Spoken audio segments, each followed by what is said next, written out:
Ona je novinarka, voditeljka, pisac, ali na prvom mestu ona je mama.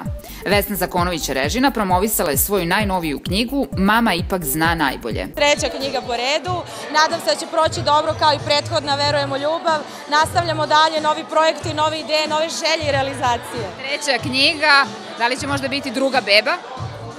Sve neka to ide spontano. Ja ne volim da baš mnogo planiram, znaš. Bog ti ne da praviš planove, neka bude s puno ljubavi i to je to. Na promociji knjige bile su i neke poznate mame, kao što je pevačica Ana Kokić i novinarka Ana Mitić. A kako Vesna uspeva da uskladi sve svoje mnogobrojne obaveze.